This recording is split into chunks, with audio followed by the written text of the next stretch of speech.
Hello students, welcome to my channel. Today in the biomolecule, the second part video, we will be discussing about the cyclic structure of the glucose. You know that the open chain structure of glucose explains most of its property, but some of the reactions or the facts could not be explained by this structure. Number one, despite of having an aldehyde group,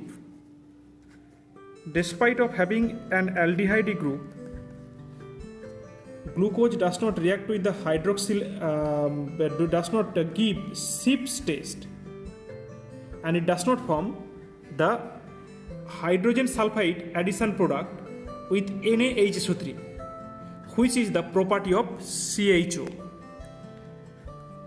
Number two, the pentaacetate of glucose does not react with the hydroxylamine. Pentaacetate of glucose, if I consider that the pentaacetate of glucose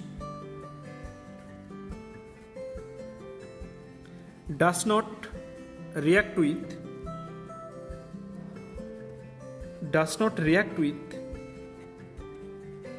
hydroxylamine.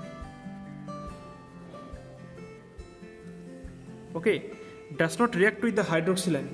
It indicates that the absence of free CHO group. Also see, the glucose is found to exist in two different crystalline forms, which are named as alpha form as well as the beta form, which is named as alpha form or beta form. And the alpha form of glucose having the melting point around 419 Kelvin, and whereas the beta form, it is having the melting point is about 423 Kelvin. So the alpha form of glucose is obtained by crystallization from concentrated solution of glucose at 313 Kelvin, while the beta form is obtained by the crystallization from hot and saturated aqueous solution at 371 Kelvin. This behavior could not explained by the open chain structure for glucose, and it was proposed that one of the OH groups may add to the CHO group and form cyclic hemiacetal structure, and it was found that the glucose forms a 6-member ring in which OH at C5 is involved in the ring formation. Let me draw the structure here, then it will be explained here. Let me draw the structure. If I draw the structure of the glucose, see, first of all, see what I have said. This behavior could not be explained by the open chain structure of the glucose, and it was proposed that one of the OH groups may add to the CHO group and form a cyclic hemiacetal structure. And it was found that the glucose forms a 6-member ring in which the OH at C5, see here, this is the open chain structure of the glucose.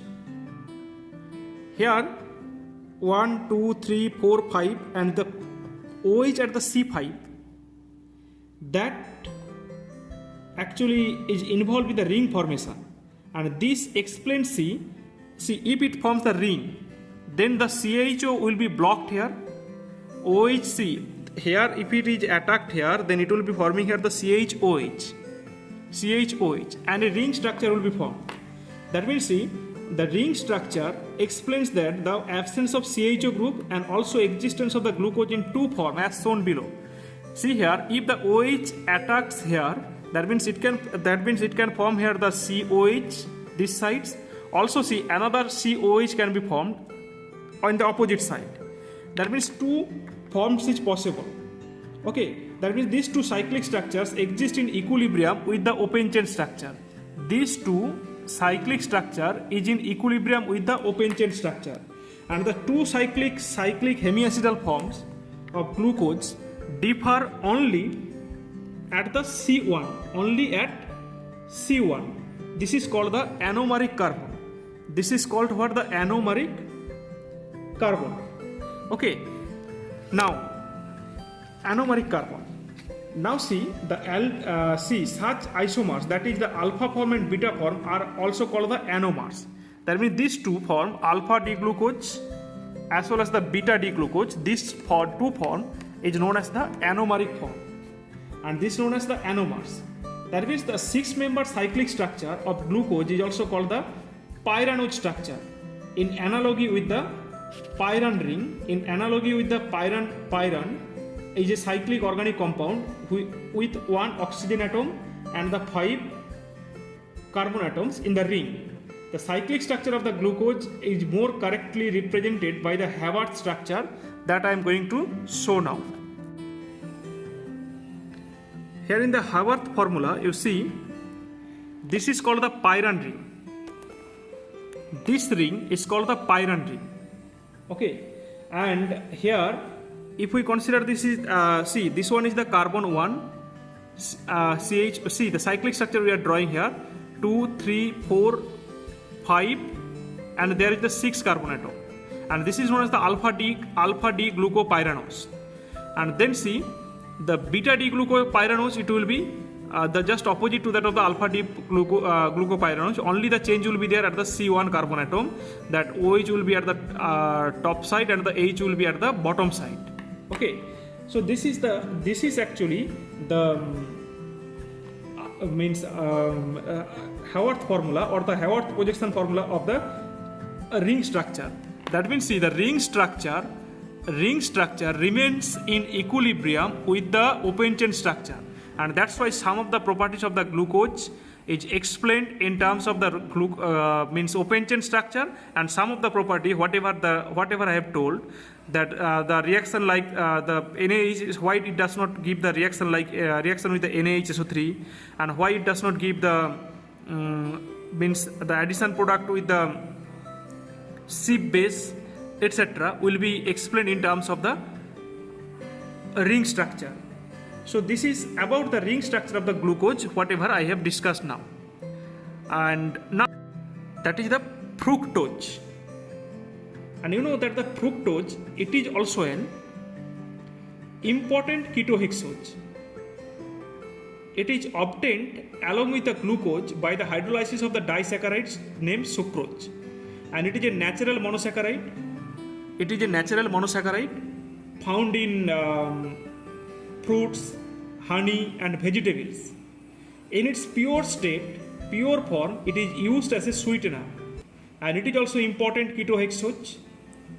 And you know the fructose has the molecular formula C6H12O6. The fructose, it also have the molecular formula C6H12O6, and the fructose also has the open chain structure.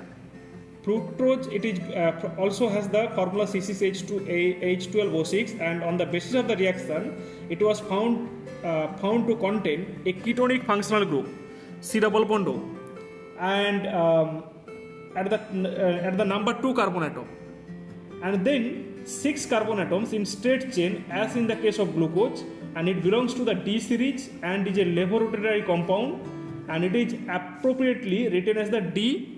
It should be written as the D-fructose. D-fructose. Now, the fructose, it also exists in 2 cyclic form, which are obtained by the addition of OH at the C5. At the OH at the C5 with the C double bond O or the carbonyl group. That means the ring actually thus formed, it will be a 5-member ring. And it would be a 5-member ring, and is named as furanose with analogy to the compound furan, and furan is a 5-member cyclic compound with 1 oxygen and 4 carbon atom. That means now if we consider that the structure of the alpha D glucofuranose will be this one, that alpha D glucofuranose, there will be 5-member ring. See, 1, 2, 3, 4, 5-member ring is there, and the beta D furanose will be also a 5-member ring. Only the difference is there at the 2 carbon atom. OH will be here at the top side, and the CH2OH at the bottom side. And in the alpha D fructofuranose, the H will be at the bottom and CH2OH will be at the top. Alpha and beta D fructofuranose. Okay, so that means the cyclic structure of the two anomers of fructose are represented by the Hayward structure like this way. Okay, I hope that about the monosaccharides, the glucose and the fructose, its open chain and the cyclic structure, all of you have understood. In the next part of the video, I shall be discussing here the proteins and the classification of proteins, amino acids and the classification of amino acids. That's all. Thank you.